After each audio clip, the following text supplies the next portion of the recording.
براہ راست شو فضل ربی میں ہم آپ سب کو خوش آمدید کہتے ہیں۔ خداوند کا شکر ادا کرتے ہیں، اس نے پھر سے یہ موقع دیا ہے کہ ہم اس کے کلام کی باتوں سے برکت کی ان راہوں کے لیے رہنمائی پا سکتے ہیں جن کی آج نسل انسانی کو ضرورت ہے۔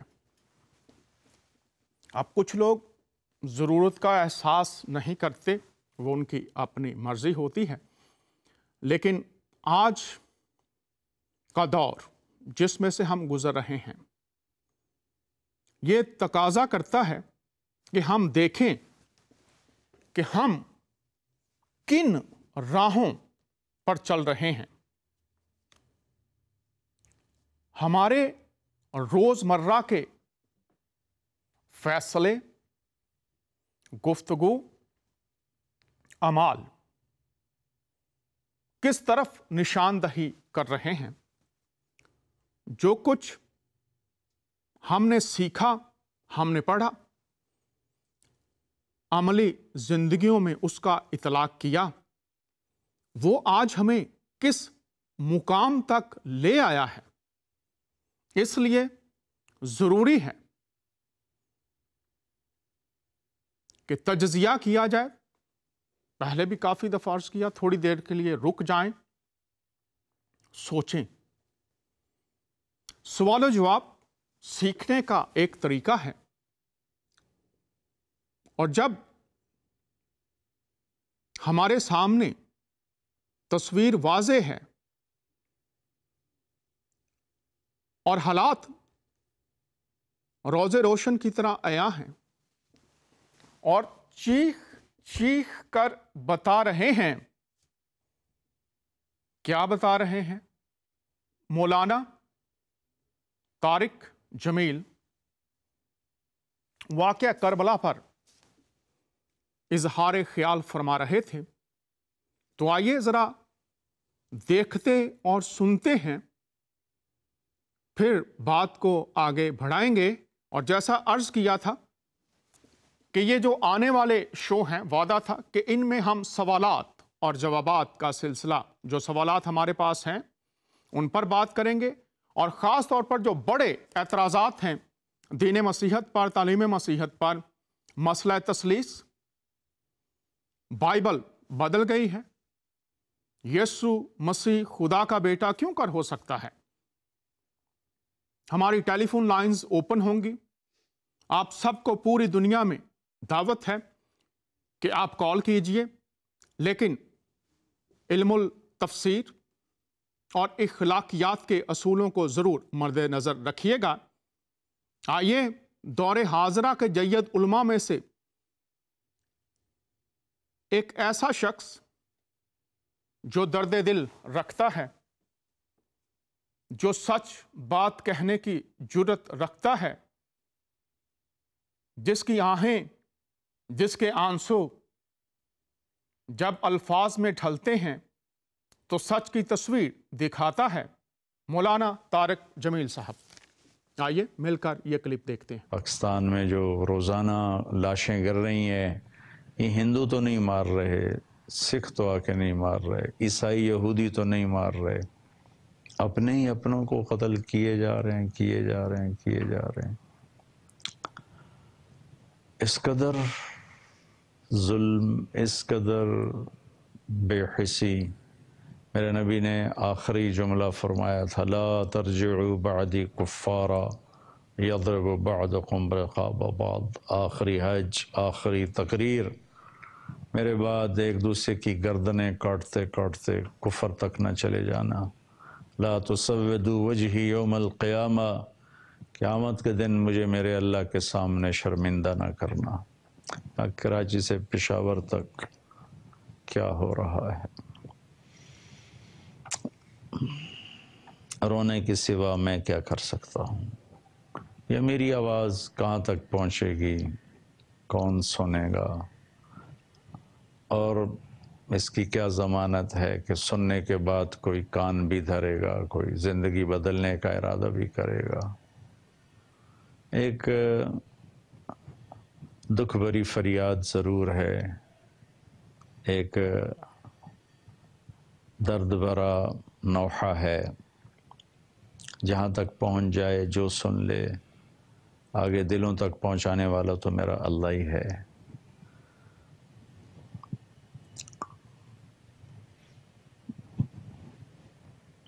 سب کچھ ہی لٹا دیا، سب کچھ ہی بھولا دیا۔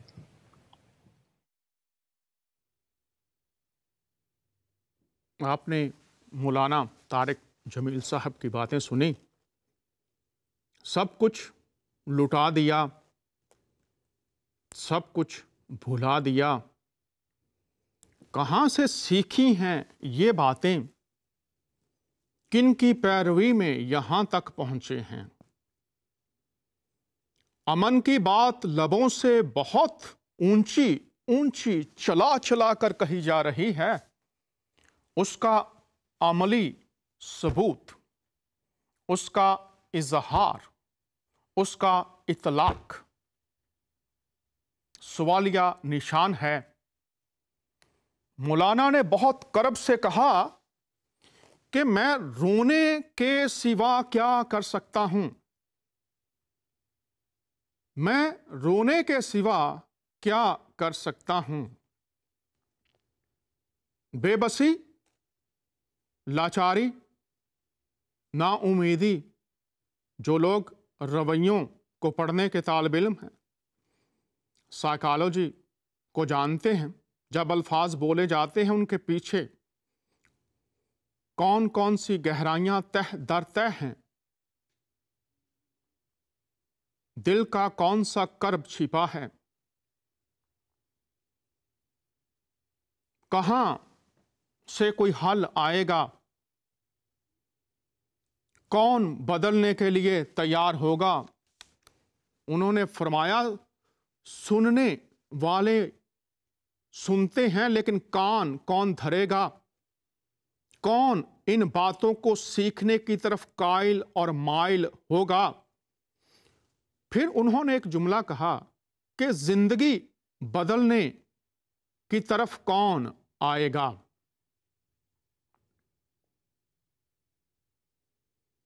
اب چیزیں سیکھ رہے ہیں کہیں نہ کہیں سے، لیکن جو اصل بات ہے، آئیے چند آیات قرآن اور بائبل میں سے، اس کے بعد آنے والے ہفتوں میں جیسے میں نے عرض کیا سوالات و جوابات کا سلسلہ ہے، ایک کے بعد ایک سوال اس کا جواب ہم دیتے چلے جائیں گے۔ آپ اپنی نوٹ بک پاس رکھیے، سوال ذہن میں ہو لکھ لیجئے اور کال کیجئے۔ ہم سیکھنا چاہتے ہیں کلام خدا کی راہوں کو، ہم سیکھنا چاہتے ہیں محبت میں پروان چڑھنے والے رویوں کو۔ ہمیں ضرورت ہے اس بات کی کہ ہم جانیں کہ خدا تعالیٰ نے برداشت اور انسانیت کے کون سے اسباق نسل انسانی کو دیے کہ وہ پڑھیں، وہ سیکھیں اور ان کی راہ پر آ جائیں۔ لیکن آج سوالیہ نشان ہے۔ میرا دل، میری آنکھیں، میری سوچیں، میرا ادب، میری تمیز، میری تہذیب، میری الہامی کتابیں، نہ جانے وہ کہاں ہیں اور نہ جانے میں کہاں ہوں۔ آئیے واپسی کی راہ پر چند آیات آپ کی نظر کرتا ہوں، پھر ہم بات کو جاری رکھیں گے۔ پہلی آیت، سب باتیں کس کے علم میں ہیں؟ علماء یا خدا تعالی یا اس کی کتب میں؟ تب جو نقطہ میں آج پوری دنیا کے سامنے رکھنا چاہتا ہوں، علماء، خدا تعالی یا اس کی کتابیں؟ آیت آپ کے سامنے ہے، سورہ الحج 70 آیت۔ کیا تم نہیں جانتے کہ جو کچھ آسمان اور زمین میں ہے خدا اس کو جانتا ہے؟ سوال ہے کیا تم نہیں جانتے؟ تم یہ سمجھتے ہو کہ تم جانتے ہو، لیکن وہ بات جو تم پر کھولی جاتی ہے، تمہیں بتائی جاتی ہے، تمہیں سمجھائی جاتی ہے، تمہارے سامنے رکھی جاتی ہے، اس طرف تمہاری نگاہ کیوں نہیں جاتی؟ اگر آپ بائبل مقدس کو پڑھتے ہیں تو بارہا لکھا ہے، کیا تم نہیں جانتے کہ تم کس روح کے ہو؟ کیا تم نہیں جانتے کہ تم خدا کے ساتھ مل کر انصاف کرو گے؟ کیا تم نہیں جانتے کہ نور کے فرزندوں کا چلن کیا ہوتا ہے؟ کیا تم نہیں جانتے کہ علم کا منبع کہاں ہے؟ کیا تم نہیں جانتے کہ تمہیں روشنی کہاں سے میسر ہوگی؟ کیا تم نہیں جانتے کہ تمہاری حالتوں کو بدلنے کا علم جس کو تم ڈھونڈ رہے ہو، تمہارے حل، تمہاری تدبیریں بے فائدہ ہو چکی، پھر بھی تم نہیں جانتے کہ تمہاری راہ کون جانتا ہے؟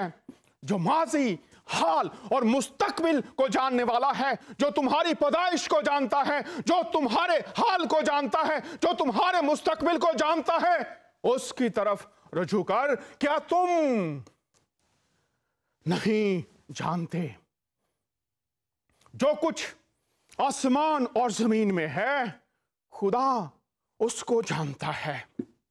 تو کون جانتا ہے؟ خدا اس کو جانتا ہے۔ ذریعہ، منبع کون ہے؟ پھر آگے لکھا ہے، اگلی بات دیکھ لیجئے، یہ سب کچھ کتاب میں لکھا ہوا ہے، بے شک یہ سب خدا کو آسان ہے۔ کتاب میں لکھا ہوا ہے۔ اگر آپ سورہ یونس اس کی 94 آیت پڑھ لیں، سورہ الانعام 114 تا 15 پڑھ لیں تو ان آیات میں واضح پیغام ہے،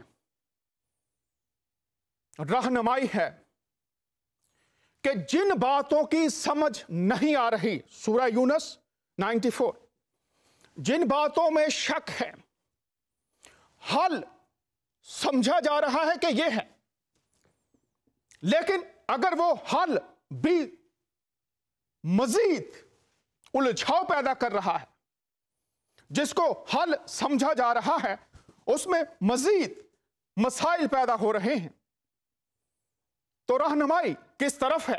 کتاب۔ اور پھر لکھا وہ کتابیں جو پہلے اتاری گئی دے دی گئی ہیں، اور سورہ انعام خدا کے کلام میں تبدیلی ہو نہیں سکتی،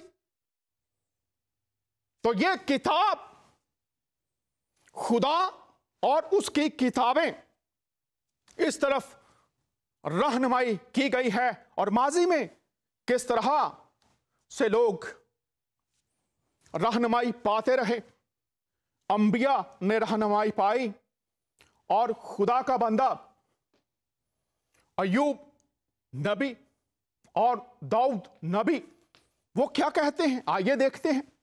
خدا کے کلام کی طرف ہمارا رویہ بہت اہم بات ہے۔ ہمارا رویہ ہمارے مرشدوں کی طرف، پیروں کی طرف، ہمارے رہنماؤں کی طرف، ہمارے بھگتوں کی طرف، ہمارے پنڈتوں کی طرف، ہمارے گرنتھیوں کی طرف، ہماری ڈینومینیشنز کی طرف تو مختلف طرح سے ہو سکتا ہے، لیکن خدا کے کلام کی طرف ہمارا رویہ، ہمارا رد عمل، ہمارا رجوع کرنا کیسا ہونا چاہیے؟ ماضی میں جو انبیاء، جو خدا کے عظیم بندے گزرے، ان کا رویہ کیسا تھا؟ ایوب نبی اپنی کتاب میں فرماتے ہیں، میں اس کے لبوں کے کلام سے ہٹا نہیں، میں نے اس کے منہ کی باتوں کو اپنی ضروری خوراک سے بھی زیادہ ذخیرہ کیا۔ اس کے ساتھ زبور 119، اس لیے میں تیرے سب قوانین کو برحق जानता हूं और हर झूठी राह से मुझे नफरत है। अब यहां पर अय्यूब नबी फरमा रहे हैं कि मैं तेरे लबों के हुक्म से हटा नहीं, मैंने अपनी जरूरी खुराक से भी तेरे कलाम को ज्यादा जखीरा किया है, अब तेरे हुक्म से हटा नहीं। इससे मुराद यह है कि तेरे नक्शे कदम, तेरी वो हदायत, तेरा वो हुक्म, तेरी वो रहनुमाई जो तूने मुझ तक पहुंचाई, मेरे कदम तेरी राह पर ही हैं। तेरी हदायत मेरा तर्ज जिंदगी है, मेरा तर्ज हयात है, और मैं उससे हटा नहीं हूं। आज हमारे लिए लम्हा फिक्रिया है, अगर हम वो खुदा जो मेहरबान और रहीम है, जो कहर करने में धीमा और शफकत में गनी है, वो जो भलाई ही भलाई करना जानता है, किस तरह से हो सकता है कि वो बुराई की तालीम, वो बुराई कत्लो गारत की राहों पर हमें ले जाए? किस तरह से ये हो सकता है कि वो अपने कलाम के खिलाफ चले? ऐसा हो नहीं सकता। ये इसलिए आयात आप तमाम अहबाब के सामने रख रहा हूं ताकि जब आने वाले हफ्तों में मुख्तलिफ सवालात उठेंगे तो ये याद रखिए, हमारा रवैया कलाम की तरफ होना चाहिए कि जहां खुदा का कलाम हमारी रहनुमाई करता है, हमें हदायत देता है, हम उसकी तरफ मतवज्जो हों। अपनी जरूरी खुराक से ज्यादा जखीरा किया है। अगर आप कदीम अदवार से वाकिफ हैं तो उस वक्त खुराक और दीगर जो बका की चीजें होती थी उनका जखीरा कर लिया जाता था, उन्हें जमा कर लिया जाता था ताकि बका इंसानी जिंदगी नशोनुमा पाती रहे, चलती रहे। खुदा का बंदा कहता है मैंने उससे ज्यादा तेरे कलाम को जखीरा किया है। और कलाम खुदा में लिखा है इंसान फक्त रोटी ही से जिंदा ना रहेगा बल्कि हर उस बात से जो खुदा के मुंह से निकलती है। और यह तर्जमा बहुत खूबसूरत है, मैं उसके लबों के हुक्म से हटा नहीं। और फिर आगे लिखा है, जब खुदा का बंदा दाऊद कहता है इसलिए मैं तेरे सब कवानीन को बरहक जानता हूं और हर झूठी राह से मुझे नफरत है। तेरे कवानीन ही मेरे लिए हक हैं, मैं उनको मानता हूं। और मानने से मुराद यह है कि मैं अपने आप को उन अहकामात की ताबेदारी में दे देता हूं। तेरी शरीयत ही मेरी खुशनूदी है, तेरी बातें ही मेरा तर्ज हयात है। और जब ये रोशनी किसी को मिल जाती है, वो खुदा के कलाम को समझता उसके ताबे हो जाता है, तो फिर वो कहता है हर झूठी राह से मुझे नफरत है। उसे झूठी राह की पहचान भी हो जाती है और वो उससे दूर भी रहता है। तो जब हम जा रहे हैं सवालात और जवाबात की तरफ, तो हमारा रवैया कलाम को जब आप सुनेंगे, जब खुदा की सदाकत की बातें, खुदा के इल्हाम की बातें, खुदा की जिंदगी की बातें, खुदा की इस जमीन पर जिंदगी गुजारने की हदायत और इस जमीन को छोड़ने के बाद जो उसने हम पर खोल दी हैं, हमारा रवैया कैसा होगा। अगली जो बात मैं बताना चाहता हूं, चूंकि तमाम मुसलमान और मसीही बहन भाई ज्यादातर हमारा शो देखते हैं, खुदा का दीन किसी एक का दीन नहीं। यहां पर वाज़े तौर पर फरमाने कुरान है, सूरह अल बकरा और 136वीं आयत है। आइए देख लेते हैं यहां पर क्या लिखा है। मुसलमानों कहो, एक कॉलर हमारे साथ हैं, इनसे बात करते हैं, फिर मैं यहीं से इसको जारी रखूंगा। जी बराह रास्त शो फजल रबी में आपको खुश आमदीद कहते हैं। कौन साहिब या साहिबा, बात कीजिए। हेलो जी, बात कीजिए। हेलो जी, बात कीजिए। हेलो, मैं सवाल कर रहा था ना, बात करूंगी। जी आपको खुश आमदीद कहते हैं, बात कीजिए। جی جی میرا ایک سوال تھا. جی جی کیجئے. جی مجھے یہ سوال پوچھنا تھا کہ یہ مسیحیت جو عیسیٰ علیہ السلام کے ماننے والے ہیں، جی جی جی ان کے جو کیا شبہات ہیں قرآن مجید کے بارے میں، یعنی اسلام مذہب کے بارے میں، مجھے یہی کچھ چاہیے، اس کے بارے میں ڈیٹیل چاہیے مجھے. مسیحی قرآن کے بارے میں کیا مانتے ہیں یہ آپ جاننا چاہتے ہیں؟ جی ہاں، یعنی مسیحیت کیا کہتے ہیں قرآن مجید میں، عیسیٰ علیہ السلام کے ماننے والے قرآن مجید کے بارے میں کیا کہتے ہیں، کیا شبہات ہے کہ یہ اللہ کا کلام نہیں ہے، یہ پوچھنا تھا مجھے. ٹھیک ہے، یہ بات آپ کیوں پوچھنا چاہتے ہیں تاکہ اس بات کو ہم دیکھیں؟ کیوں پوچھنا چاہتے ہیں یہ بات آپ یہ بتائیے. جی آپ کیوں یہ بات پوچھنا چاہتے ہیں؟ کیا واضح نہیں ہے آپ پر؟ کیا صاف نہیں ہے آپ پر؟ یہ بتائیے کیوں پوچھنا چاہتے ہیں؟ کیا محرک کیا ہے پوچھنے؟ مجھے اصل میں اور مذاہب کے بارے میں پڑھنا ہے نا، تو ابھی میں فی الحال یہی پڑھتا ہوں. عیسیٰ مسیحیت کے بارے میں کچھ مجھے معلومات چاہیے. تو میں تو اکثر پڑھا ہے نا اس کی عیسیٰ مسیحیت کے بارے میں نے بہت کچھ پڑھا ہے.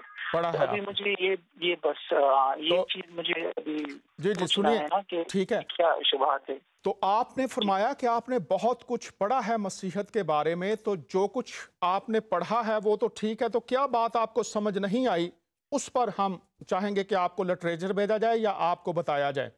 تو کیا آپ کو ابھی تک سمجھ نہیں آئی؟ آپ نے فرمایا کہ آپ نے بہت مطالعہ کیا ہے مسیحیت کے تعلق سے، تو تھوڑا سا بتائیے پھر کیا بات آپ کو سمجھ نہیں آئی، اس پر بات کرتے ہیں. میں تو مسیحیت بھی ایک حق مذہب ہے نا، یہ حقیقی مذہب ہے آپ یہ کہہ رہے ہیں مسیحیت؟ جی جی بولیے. مسیحیت ایک حق مذہب ہے، مجھے تو پتہ ہے، میں نے بہت وہ کیا ہے مطالعہ. ابھی اسلام کی طرف اگر آ جائے، اسلام کی اگر دیکھا جائے، حدیث پڑھا جائے، قرآن مجید پڑھا جائے، تو اس میں بھی کوئی شبہ نظر نہیں آتا. میں نے بہت پڑھا ہے نا، یہ تو اس میں قرآن مجید میں حفظ کیا ہوا ہے. ابھی مجھے اس طرف سے اگر کچھ وہ ہوگا شبہ، ان کا جو شبہ ہے نا اس کے بارے میں، تاکہ میں اس کو غور سے پڑھوں کہ واقعی میں شبہ ہے کہ نہیں. بہت شکریہ. تو اگر ہم آپ کو لٹریچر بھیجنا چاہیں تو آپ کا یہی فون نمبر ہے، آپ سے پھر ایڈریس وغیرہ لے کر آپ کو ہم لٹریچر بھیج دیں گے، چونکہ آپ کا آلریڈی مطالعہ ہے اور آپ سیکھنا چاہتے ہیں. تو بہت شکریہ. آپ کا نام؟ جی جی میرا نام ہے عبدالرقیب. عبداللطیف؟ جی جی عبداللطیف صاحب بہت شکریہ، آپ نے کال کیا ہے اور کال کرتے رہیے. میرے ساتھ مہمان ہوں گے، ان کے ساتھ آپ کے سوال پر مختصر بات بھی کریں گے، لیکن ہم چاہیں گے کہ آپ کو لٹریچر بھیجا جائے جو آپ کی علمی پیاس کو بجھا سکے. بہت شکریہ محترم آپ کا. کوئی اور بات کرنا چاہیں گے؟ بس ابھی بہت شکریہ. ہمارے ساتھ تھے، یہ پاکستان سے کالر تھے. اب دیکھیں گے ہم سوالات اور جوابات کی طرف جانے سے پہلے انہوں نے فرمایا ابھی جو کالر تھے کہ دین مسیحیت دین حق ہے. تو اس بات کی جس شخص کو سمجھ آ جاتی ہے اس شخص کے لیے ضروری ہے کہ اگر اس کا ایمان مسیح یسوع پر ایمان لائے بغیر، ان کو مانے بغیر ایمان مکمل نہیں ہوتا. تو سوال یہ پوچھنا چاہیے ہمیں کہ کیا مکمل نہیں ہوتا؟ کون سی چیز رہ جاتی ہے اگر ان پر ایمان رکھا نہ جائے؟ تو کیا چیز ہے جو مکمل نہیں ہوتی؟ یہ ضرور ہے کہ ہم دیکھیں. آئیے بات کو جاری رکھتے ہیں. میرے ساتھ مہمان ہیں، پھر ان سے بھی بات کریں گے. تو یہاں پر لکھا ہے کہ خدا کا دین کسی ایک کا دین نہیں ہے. فرمان قرآن یہ مسلمانوں سے خطاب ہے. تو آئیے دیکھ لیتے ہیں یہاں پر کیا لکھا ہوا ہے. مسلمانوں کہو کہ ہم خدا پر ایمان لائے اور جو کتاب ہم پر اتری. پہلے ہم دیکھ لیتے ہیں خدا پر ایمان، کتاب پر ایمان. اس پر اور جو صحیفے ابراہیم اور اسماعیل اور اسحاق اور یعقوب اور ان کی اولاد پر نازل ہوئے، ان پر اور جو کتابیں موسیٰ اور عیسیٰ کو عطا ہوئیں ان پر اور جو اور پیغمبروں کو ان کے پروردگار کی طرف سے ملیں ان پر سب پر ایمان لائے. ہم ان پیغمبروں میں سے किसी में कुछ फर्क नहीं करते और हम उसी खुदाए वाहद के फरमाबरदार हैं। अल-बकरा 136 है। अब यहां पर खिताब जो है वो मुसलमानों से है। हम खुदा पर ईमान लाए, किताब पर ईमान लाए, उस पर जो सहीफे इब्राहिम, इस्माइल, इसहाक और याकूब की औलाद पर, मूसा और ईसा को और दीगर जो पैगंबर हैं उन सब का जिक्र है। अब यह बहुत ही अहम नुक्ता है कि यहां पर इन आयात में अंजील, तौरेत, ज़बूर को खुदा का कलाम कहा गया है। और फिर वाज़ेह बात यह है कि हम किसी में फर्क नहीं करते। तो फिर फर्क कौन करता है और कर रहा है? यहां पर वाज़ेह लिखा कि फिर फरमाबरदार कौन है? जो सबको मानने वाला है। और अगर आप मजीद देखना चाहें इसकी वजाहत तो दो आयात सूरह अल-बकरा 62 और अल-माइदा 68-69। अब यहां पर देखिएगा कि जन्नत में कौन कौन है। आगे हम देखते हैं, अगर ज़बूर, अंजील, तौरेत खुदा का कलाम है तो कुरान कलाम के बारे में पहले कह रहा है कि वो कलाम है खुदा का। अब फिर हम देखते हैं, चूंकि आगे आने वाले दिनों में हमें ये किताबें इस्तेमाल करना है, तो आइए देखें यहां पर क्या लिखा है। खुदा ताला का कलाम पहले हमने देखा, और बहुत सी आयात हैं, अगर कोई चाहे तो मैं बहुत सी आयात दे दूंगा जहां पर ज़बूर को, अंजील को, तौरेत को खुदा का कलाम कहा गया है। अब कुरान ये कह रहा है कि खुदा का कलाम बदल नहीं सकता। ये सूरह अल-इनाम है और उसकी 34वीं आयत है। यहां पर लिखा है, खुदा की बातों को कोई भी बदलने वाला नहीं। यह आयत हर एक मसीही और मुसलमान को याद होनी चाहिए। खुदा की बातों को कोई भी बदलने वाला नहीं। अब ये उर्दू का तर्जमा आप पढ़ लें, मौलाना अशरफ थानवी का पढ़ लीजिए, फतेह मोहम्मद जलंधरी का पढ़ लीजिए, तकी उस्मानी साहब का तर्जमा पढ़ लीजिए, दीगर जो मुतरजमीन ने तर्जमे किए हैं पढ़ लीजिए। खुदा की बातों को कोई बदलने वाला नहीं। अगर तौरेत, ज़बूर और अंजील, जैसे मैंने पहले अर्ज किया, खुदा का कलाम है तो कोई बदलने वाला नहीं। अगली आयत देख लेते हैं, 115 है सूरह अल-इनाम की, और तुम्हारे परवरदिगार की बातें, परवरदिगार की बातें सच्चाई और इंसाफ में पूरी हैं। उसकी बातों को कोई बदलने वाला नहीं और वो सुनता और जानता है। तो अगर कुरान वाज़े कह रहा है, तमाम मुसलमान और मसीही इन आयात को याद कीजिए, उसकी बातों को कोई बदलने वाला नहीं। तो जब उसकी बातों को कोई बदलने वाला नहीं, तो फिर जो लोग ये कहते हैं कि फलां शख्स ने बदल दी, फलां दौर में बदल दी, फलां जगह पर बदल गई हैं, तो ये फरमाने कुरान है। अब कुरान बहुत दलेरी के साथ सारी दुनिया को यह दावत देता है। क्या दावत देता है? जब वो कह रहा है कि अल्लाह की बातें बदलती नहीं, तो फिर क्या दावत देता है? आइए देख लेते हैं। सारी दुनिया के लिए कुरान का खुला चैलेंज और दावत है तमाम दुनिया के लिए। क्या है वो? ये है, भला ये कुरान में गौर क्यों नहीं करते? सूरह अल-निसा, स्लाइड प्लीज दिखा दीजिए। सूरह अल-निसा और ये 82 वर्स है। भला ये कुरान में गौर क्यों नहीं करते? अगर ये खुदा के सिवा किसी और का कलाम होता तो इसमें बहुत सा इख्तलाफ पाते। कुरान का खुला चैलेंज है। कुरान ने कहा अल्लाह की बातें, खुदा का कलाम ला तब्दील है। अब यहां पर कुरान कह रहा है भला ये कुरान पर गौर क्यों नहीं करते? तो गौर करने की बात, गौर व खौस, ज्ञान, ध्यान मुतालिया और तहकीक की बात, खुला चैलेंज, खुली दावत कुरान दे रहा है।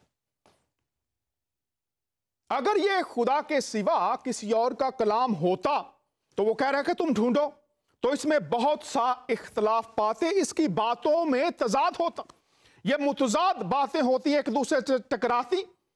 लेकिन कुरान कह रहा है कि तुम मुझ में गौर करो। अगर ये खुदा के सिवा किसी और का कलाम होता तो इसमें बहुत सा इख्तलाफ पाते।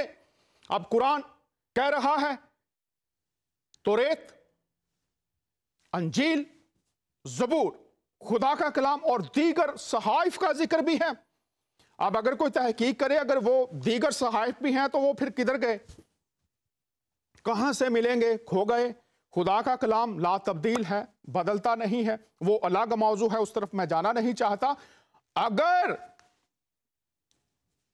अगर ये कलाम खुदा के सिवा किसी और का कलाम होता तो इसमें बहुत सा इख्तिलाफ पाते, बातें एक दूसरे से मुतजाद होती, उनमें तजाद पाया जाता, वो एक दूसरे से टकराती, उनमें हम आहंगी ना होती, वो बातें एक दूसरे से मिलती नहीं।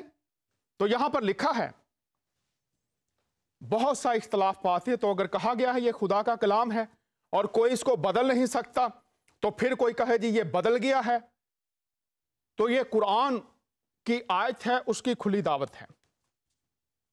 और अब जब हम सवालात और जवाबात की तरफ जा रहे हैं तो बहुत से लोग इख्तिलाफ भी करते हैं, जरूर करना चाहिए, लेकिन मुतालिया करके, तहकीक करके। तो जो इख्तिलाफात भी हैं, इस जमीन पर अदालत करना या फैसला करना किसका काम है वो भी देख लेते हैं। सूरह अल हज है 69। जिन बातों में तुम इख्तिलाफ करते हो, खुदा तुम में क़यामत के रोज उनका फैसला कर देगा। अब फैसले का इख्तियार किसके पास है और कब करना है? फैसले का इख्तियार किसके पास है और कब करना है? जिन बातों में तुम इख्तिलाफ करते हो, समझ नहीं आती किसी को तो वो इख्तिलाफ करता है, ठीक है इख्तिलाफ हो गया है, ठीक है, नहीं कोई मानता ना माने, लेकिन खुदा तुम में क़यामत के रोज उनका फैसला कर देगा। तो रोज़े क़यामत फैसला होना है, उससे पहले अगर इख्तिलाफ है तो तहकीक कीजिए। अदालत करना, फैसला करना, जहां पर साफ लिखा है, अगर कोई इस किताब को इल्हामी मानता है तो उसकी अपनी मर्जी है, रोज़े क़यामत वो फैसला करेगा। एक कॉलर हमारे साथ है, बात करते हैं, फिर हम बात को आगे बढ़ाएंगे। मोहतरम और मोहतरमा खुश आमदीद, आप ऑन एयर हैं, बात कीजिए, बात कीजिए। हेलो जी जी, बात कीजिए। जी, मेरा नाम अब्दुल्ला है और मैं पाकिस्तान से बात कर रहा हूँ। मैं मुस्लिम फैमिली से ताल्लुक रखता हूँ। जी अब्दुल्ला भाई। तो मेरा क्वेश्चन ये है कि मैं लास्ट टाइम एक अपने मौलवी साहब से ये क्वेश्चन किया था, लेकिन उनकी नजर में तो उन्होंने मुझे इस तरह रद्द कर दिया, मुझे ऊपर से फतवा दिया कि आप इस तरह की सोच ना रखें, आप काफिर हो जाएंगे। क्वेश्चन मेरा ये था उनसे कि जिस तरह के मौजूदा हम हज़रत ईसा अलैहिस्सलाम के मुतल्लिक़ देखते हैं कुरान पाक में या इंजील में सुनते हैं, वो मौजूदात हज़रत मोहम्मद सल्लल्लाहु अलैहि वसल्लम की जिंदगी में नहीं देखे जा रहे। तो इसलिए इस तरह तो जो है वो अफजल तरीन तो हज़रत ईसा होते हैं, नजर आते हैं। तो क्यों हम ये क्यों नहीं जो सच्चाई या रियलिटी में नजर आती उसको हम क्यों नहीं शो करते लोगों के सामने? ये क्वेश्चन मैंने अपने मौलवी साहब से किया था, मुझे उन्होंने कहा जी कि आप इस तरह दायरा इस्लाम से खारिज हो जाएंगे, ये वो आप काफिर हो जाएंगे, ये तो काफिरों वाली सोच है। तो मुझे उन्होंने ये कह रही चुप करवा दिया था। तो फाइनली मुझे प्रॉपर इसका जवाब चाहिए कि क्या इस लिहाज से तो जिंदों को, मुर्दों को जो जिंदा करना वो तो खुद इस्लाम को ही ये मौजूदात दिए थे कि उन्होंने ये काम किया। तो अगर हम मोहम्मद की याद में देखें तो उन्होंने इस तरह का कोई मुर्दा नहीं किया किसी मुर्दे को जिंदा करने वाला। जी बहुत को जिंदा करने वाला तो खुदा ही काम है। मुर्दों को जिंदा करना खुदाई काम है, और कुरान की बहुत सी आयात हैं जो मैं सबको पेश कर सकता हूं, अगर कोई उलमा में से कॉल करेगा तो फिर। मोहतरम आपका शुक्रिया, आपने ये सवाल मौलवी साहब से पूछा और उनको ये आयत जो मैंने अभी पेश की है आपके सामने, अल-निसा 82, कुरान में गौर क्यों नहीं करते? तो ये तो गौर करने की बातें हैं और इसका जवाब ज़रूर उलमा को देना चाहिए सो बहुत शुक्रिया। कोई और बात आप करना चाहें तो?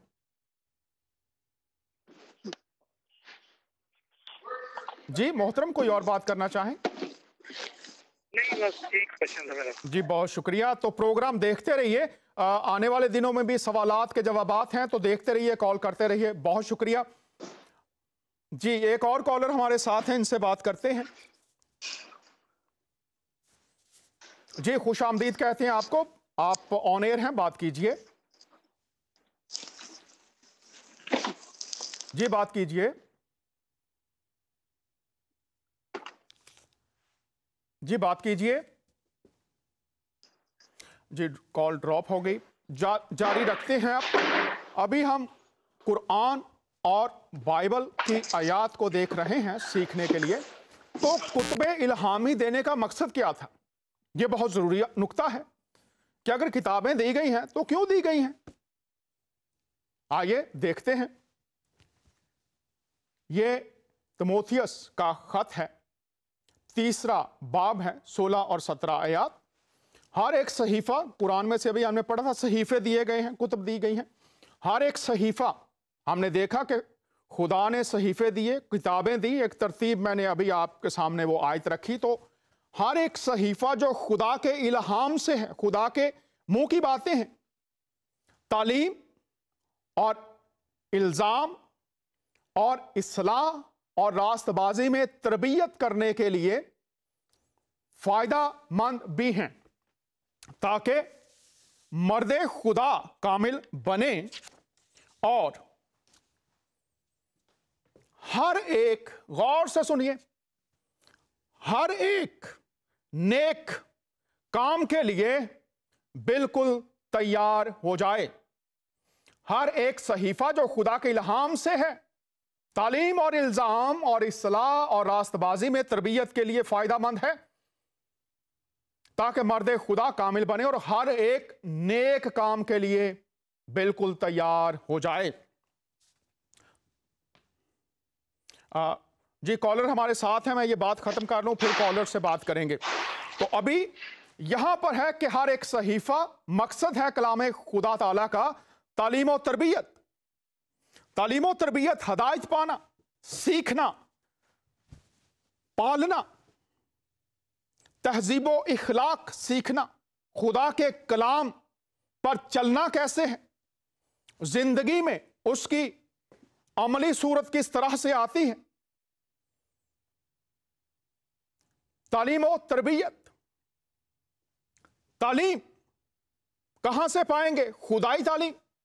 इल्जाम, जब खुदा का कलाम हम पर हमारी हालत को वाज़ेह करता है, गुनाह, धोखे, साजिशें, लालच, फरेब, जब वो हम पर, ये लफ्ज जो इल्जाम है उससे यह है कि हमें बताना कि हमने खुदा के खिलाफ क्या क्या काम किए हैं, कहां हुक्म अदूली की है, वो हम पर इल्जाम कि हम कहां पर नाफरमान हुए हैं, और फिर उसकी इस्लाह कैसे हो सकती है, और रास्तबाजी, खुदा के हुजूर रास्तबाज कैसे ठहर सकते हैं, ये तरबियत देता है। और उस तरबियत से हमें फायदा होता है, नुकसान नहीं। और फिर लिखा है हर एक नेक काम के लिए बिल्कुल तैयार हो जाए। तो जो कुछ हमें नजर आ रहा है, आप चर्चिज के अंदर बैठे हुए हैं, मंदिरों में हैं, मस्जिदों में हैं, गुरुद्वारों में हैं, अमाम बारगाहों में हैं, यूनिवर्सिटीज में हैं, स्कूल्स में हैं, घरों में हैं, जहां पर भी हैं, नेक काम के लिए बिल्कुल तैयार हो जाए। तो क्या नेक अमाल, साले अमाल, खुदाई अमाल हमारी जिंदगियों से नजर आ रहे हैं? पहले चर्चिज की बात कर रहा हूं। दावा है कि हम खुदा की पैरवी, उसके कलाम के पैरों, फिर अहले इस्लाम, हम वाहिद खुदा के पैरों, हम उसकी राह पर चलने वाले, इसी तरह से दीगर मज़ाहब। लेकिन नजर क्या आ रहा है? नेक काम के लिए बिल्कुल तैयार हो जाए। लेकिन अगर हम में हसद है, झगड़े हैं, कत्लो गारत है, इखलाकियात का दिवालिया निकल चुका है, और फिर कहें कि हम तरबियत पजीर, फिर कहें हम रास्तबाजी की राह पर, फिर कहें हम इस्लाह की राह पर, तो किसको धोखा है? अमाल तो कुछ और बोल रहे हैं। वो कमरों में दरवाजे बंद करके किए जाएं, या पहाड़ों पर किए जाएं, या वादियों में किए जाएं, वो स्कूलों में किए जाएं, यूनिवर्सिटियों में किए जाएं, वो किसी भी नाम पर किए जाएं, वो जानता है और वो आज भी हमें तरबियत का मौका दे रहा है।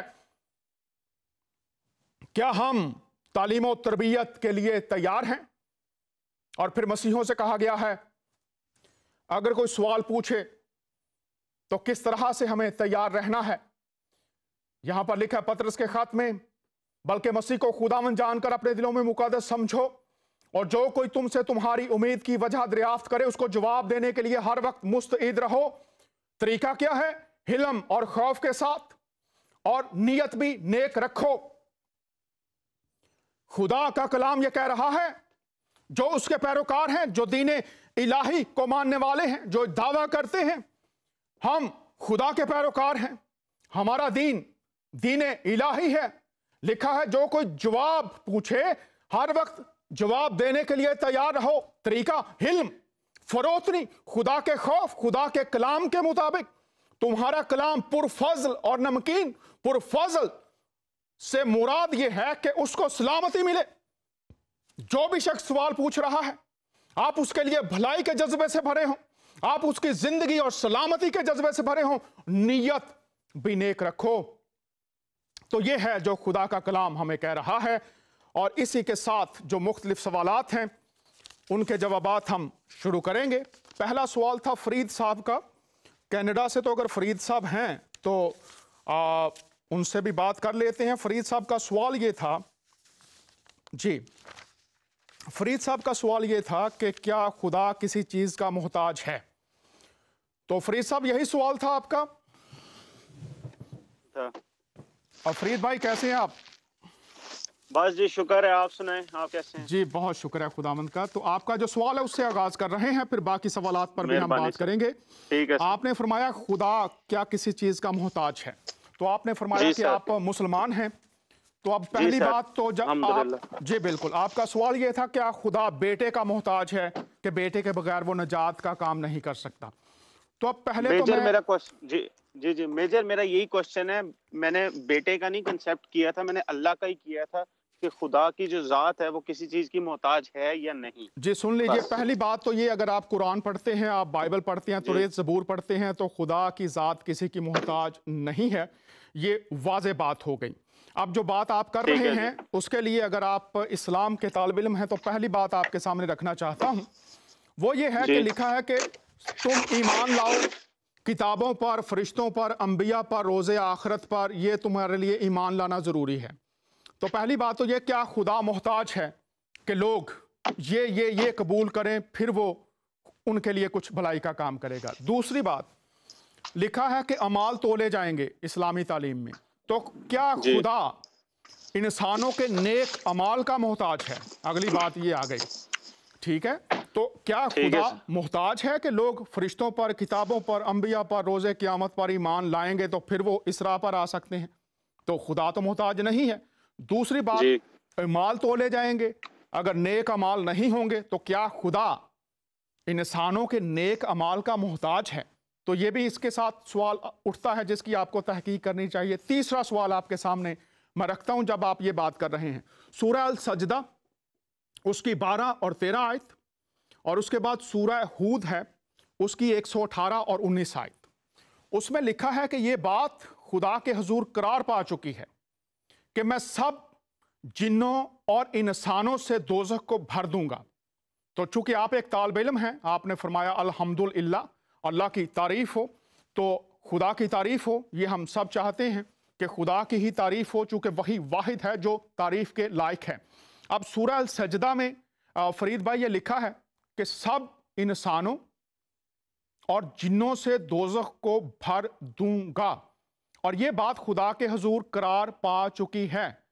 तो जी सर इस पे मैं एक बात कहना चाहूंगा। जी जरूर कहिए। अल्लाह ताला ने ठीक है, आप भी स्टूडेंट हैं, आपने कुरान भी स्टडी किया है, आपने बाइबल, क्रिश्चियनिटी सारे आपको इल्म है। इस आयत पर बात कर लीजिए, इस आयत पर ये बातें बाद में इसी पे कर रहा हूँ। मेन चीज ये है कि अल्लाह ताला ने ये क्यों कहा कि मैं جنوں اور انسانوں کو جہنم سے بھر دوں گا. دنیا میں اللہ میاں کہتے ہیں یہ سارے گناہ جتنے بھی بنی آدم کر سکتی ہے، حضرت آدم سے لے کر آخری آدمی تک، وہ معاف ہیں، ہو سکتے ہیں، میں کر سکتا ہوں، ٹھیک ہے، لیکن شرک میں معاف نہیں کروں گا. ٹھیک ہے ٹھیک ہے، شرک اب ہاں جی. اب جہاں تک بات ہے شرک کی، ٹھیک ہے، میں نے آپ سے پوچھا تھا کیا خدا کسی چیز، اس کو کسی چیز کی ضرورت ہے، ٹھیک ہے، تو میں یہ کہنا چاہتا ہوں کہ خدا کی ذات میرے لحاظ سے، مجھے علم ہے نہیں ہے کہ کرسچنز پیپل کیا تھنک اباؤٹ اٹ، کہ وہ اس بارے میں کیا رائے دیتے ہیں، مجھے نہیں ہے، اسی لیے میں نے کال کی تھی. جی ابھی یہ بات فرید بھائی یہاں تک بات کر لیں پھر آگے بڑھتے ہیں. اب یہاں پر یہ جو آیات ہیں نا، ان میں شرک کی بات نہیں ہے. اگر آپ طالب علم ہیں دوبارہ پڑھیے. اگلی بات سن لیجئے، غور سے سنیے گا اب میری بات. آپ کہہ رہے ہیں جو شرک کرنے والے ہیں نا وہ دوزخ میں جائیں گے سارے، ٹھیک ہے.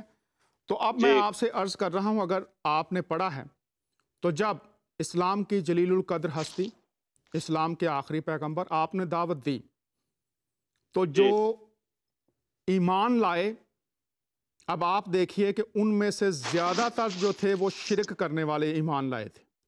جی ٹھیک ہے جی. اب آپ کہہ رہے ہیں کہ جو شرک کرنے والے ہیں وہ تو دوزخ میں رہیں گے، تو اب اس کا کیا کریں گے پھر؟ کیونکہ خدا کا یہ وعدہ ہے. غور سے سنیے بات میری بات پہلے سنیے، غور سے سنیے. آپ نے فرمایا شرک کرنے والے جو ہیں وہ دوزخ میں جائیں گے. تو جو ابتدائی سارے جو مومن بنے وہ تو سارے مشرکین میں سے تھے، جو زیادہ تعداد تھی. تو آپ نے فرمایا جب حضور صلی اللہ علیہ وسلم نے تبلیغ کی تھی اور جو لوگ مشرکین تھے، جو آلریڈی شرک کرتے تھے، بتوں کی پوجا کرتے تھے، وہ جب اسلام لائے تھے، اسلام کی بنیادی جو مین اس کی کنڈیشن ہے وہ اللہ تعالیٰ کی ذات کو ایک ماننا ہے، ٹھیک ہے. وہ لا کے ہی آپ دین اسلام میں انٹر ہوتے ہیں، ٹھیک ہے. تو ان کو یہی فرید بھائی میں آپ کی بات سن رہا ہوں، آپ بھی میری بات سنیے. اب جو بات آپ نے کی ہے نا، آپ طالب علم ہیں، آپ نے فرمایا شرک کا گناہ معاف ہی نہیں ہو سکتا. اللہ نے کہا کہ وہ سب گناہ معاف کرے گا، لیکن شرک کا گناہ معاف نہیں کرے گا. آپ نے فرمایا نا بھی، ٹھیک ہے نا. تو بحث نہیں ہے. آپ نے فرمایا یہ تعلیم ہے کہ وہ سارے گناہ معاف کر سکتا ہے، کرے گا، لیکن شرک کا گناہ معاف نہیں کرے گا. تو آپ نے ابھی فرمایا کہ وہ جو مشرکین تھے وہ ایمان لائے.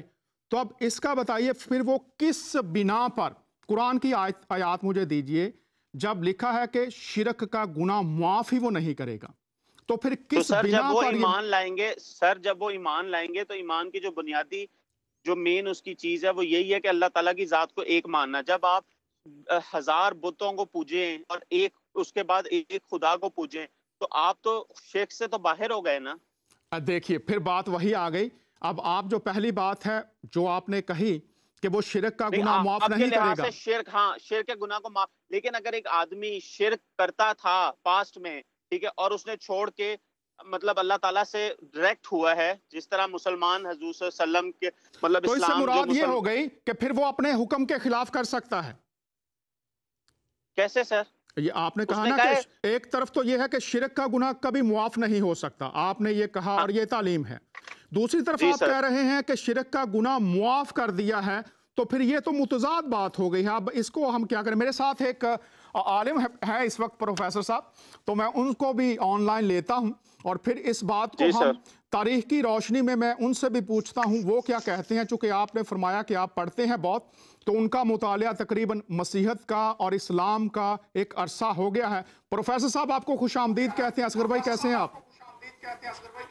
ہاں خدا کے فضل و کرم سے خیریت سے ہیں، اور آپ کی بہت بہت شکریہ، اور خاص طور سے اپنے فرید بھائی صاحب کے لیے جو بڑے حلیمی کے ساتھ انگیج ہو رہے ہیں، اور یہ سوال بڑا اہم سوال ہے. تو فرید بھائی بہت بہت شکریہ آپ کے لیے. آپ سے درخواست کر رہا ہوں، مہربانی جی. ایک طرف فرید بھائی نے فرمایا کہ شرک کا گناہ معاف نہیں ہوگا، دوسری طرف انہوں نے فرمایا کہ جو ایمان لے آئے شرک کا گناہ معاف ہو سکتا ہے. تو کیا خدا کے دو معیار ہیں؟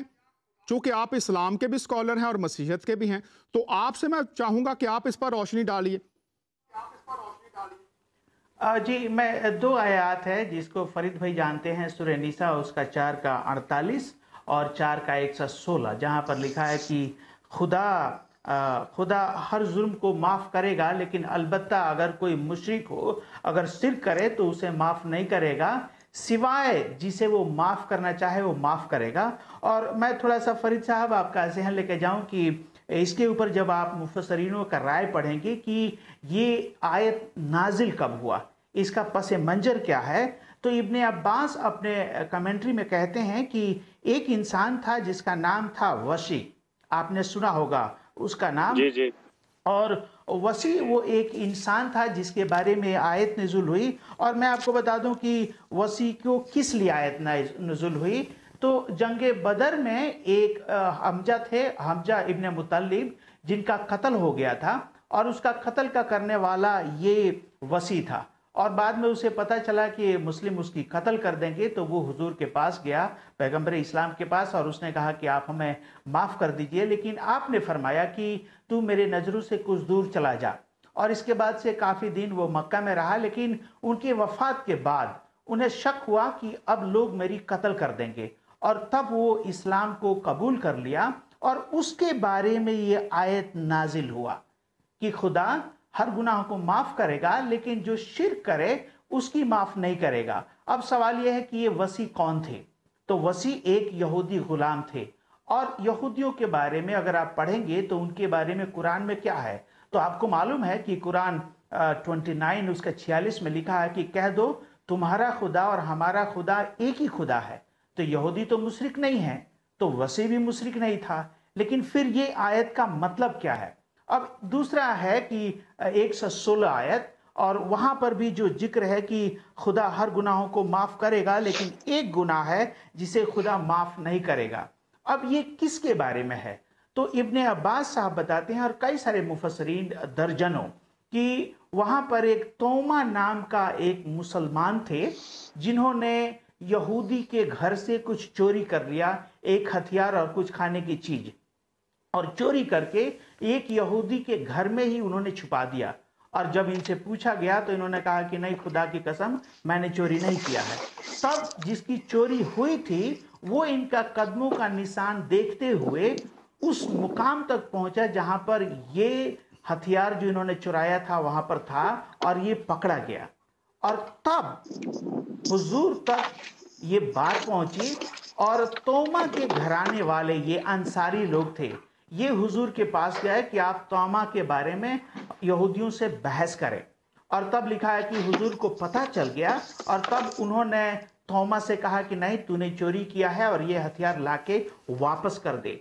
लेकिन उसने क्या किया कि उसने इस्लाम छोड़ दिया, वो मक्का में आ गया, वो मुशरिक बन गया, और तब उसके बारे में ये आयत नाजिल हुई। तो पहली बात हम आपको ये बता दें कि साहब, मुशरिक से जो मुराद है, कई बार लोग मसीहों को भी मुशरिक मान लेते हैं, यहूदियों को भी मान लेते हैं, और इस पस मंजर को नहीं देखते हैं। तो नंबर एक, तोमा कौन थे? मुसलमान थे। वो कहाँ से आए थे? बुत परस्ती से। कहाँ वापस चले गए? बुत परस्ती में। और उनके लिए आयत 4 का 116 नाजिल हुआ है। असगर भाई माजरत चाहूंगा, आप इसका हवाला दीजिए, ये जो रेफरेंस आपने दिया है, चूंकि पाकिस्तान, इंडिया में बहुत से लोग पूरी दुनिया में देख और सुन रहे हैं और सुनेंगे, तो ये हवाला वो खुद पढ़ें, ये आपने कहीं से घड़ा नहीं है, ये पता होना चाहिए सबको। आप इस किताब का नाम या हदीस कहाँ पर ये मिलेगा, थोड़ा सा अगर बता दें तो बड़ी मेहरबानी होगी। हाँ, ये जी बहुत बहुत शुक्रिया जनाब। तो आप ये पढ़ लीजिए, इब्ने हिसाम जो उर्दू में है, और इब्ने हिसाम का जो ट्रांसलेशन है गुलाम अल्फ्रेड ने किया है अंग्रेजी में, the life of Muhammad, and chapter का नाम है अब्दुल मुतल्लिब का घराना। और दूसरा तारीख अल तबरी उर्दू, तारीख अल तबरी उर्दू में वॉल्यूम 1 है, अलिफ और बे। तो वॉल्यूम पहला बे, उसका बी पार्ट, और उसका पेज नंबर 103 से लेके 105 में। नंबर 2, आपको मालूम है फरीद साहब की सूरे हज का पसमंजर जब आप पढ़ेंगे, आयत नंबर 53, एंड सूरे नजम 53 का 19 से लेके 21 में। और इसके ऊपर आप इब्ने तैमिया का आर्टिकल पढ़िए, वो 52 रिसोर्सेस को पेश करता है। लेकिन मैं जस्ट 2 बता दूं आपको। एक, तारीख अल तबरी उर्दू का वॉल्यूम 1 बी पार्ट अलिफ बे, पेज नंबर 103 से लेके 105 में। फरीद साहब, हम इस सिलसिले को जारी रखेंगे। प्रोफेसर साहब, आप ये बताइए کہ کیا یہاں پر پھر خدا دو معیار دے رہا ہے؟ ایک دفعہ وہ کہے کہ میں یہ شرک کا گناہ معاف نہیں کروں گا، تو قرآن کی اتنی آیات میں آپ دونوں حضرات کو دے سکتا ہوں جس میں لکھا ہے خدا کی ذات میں تبدیلی نہیں، اس کی باتوں میں تبدیلی نہیں، اور جو وہ کہہ دیتا ہے اس پر وہ کھڑا رہتا ہے، تو پھر یہ کیسے آپ کہیں گے، کیسے ہم سمجھیں؟ نہیں، اب دیکھیے تباری اپنے تفسیر میں بتاتا ہے کہ جب پہلی بار مکہ کے لوگ حضور پہ ایمان لائے تھے تو مطلب اس وقت انہوں نے کہا کہ تمہاری سب گناہیں معاف ہوں گی، لیکن بعد میں جب خاص طور سے توما تھا جو اسلام کو چھوڑ دیا اور واپس بت پرستی میں چلا گیا، تو اس کے لیے آپ نے یہ کہا کہ خدا معاف نہیں کرے گا۔ اب فرید صاحب کا جو کہنا ہے اس بات کو دیکھیے، فرید صاحب کیا کہہ رہے ہیں کہ اگر کوئی توبہ کرے تب خدا انہیں معاف کرے گا، لیکن فرید صاحب میں آپ کا ذہن لے کے جانا چاہتا ہوں اس اللہ کے اوپر جس کی آپ عبادت کرتے ہیں۔ میں اگر آپ سے ایک سوال کروں کہ آپ بتائیے کہ یہ اللہ کون ہے؟ آپ مانتے ہوں گے کہ وہ نبیوں کے خدا ہیں، ٹھیک ہے؟ پروفیسر صاحب ہمارا وقت ختم ہو گیا، چونکہ آنے والے ہفتے ہم نے سوالات اور جوابات کا سلسلہ رکھا ہے، تو یہیں سے ہم اس سلسلے کو جاری رکھیں گے۔ پروفیسر صاحب چونکہ آنے والے ہفتوں میں آپ ساتھ ہیں، فرید صاحب اگلے ہفتے یہیں سے جاری رکھیں گے۔ آپ دونوں احباب کا بہت شکریہ، اور جو آیات پہلے پیش کی گئی ہیں آپ فرید صاحب ان کو بھی ضرور دیکھیے گا ایک دفعہ اس شو کو دوبارہ سے، اور پھر ہم سلسلہ یہیں سے جاری رکھیں گے۔ ناظرین، یہ علمی اور تحقیقی باتیں ہیں، مقصد کسی کی دل آزاری نہیں۔ آپ ڈاکٹر ذاکر نائک سے واقف ہیں، تقابلی مذاہب کے چیمپئن ہیں اس وقت، تو تقابلی مذاہب یا تقابلی جائزہ یہ ہوتا ہے کہ دونوں اطراف سے باتوں کو دیکھنا اور پھر کوئی نتیجہ اخذ کرنا، مرضی ہماری اپنی ہے۔ اسی سلسلے کو جاری رکھیں گے، بابرکت باتیں سیکھتے رہیں گے، برکت پاتے رہیں گے۔ اجازت چاہتے ہیں، اگلے ہفتے پھر آپ سے براہ راست شو میں ملاقات ہوگی۔ آپ کا میزبان دانیال۔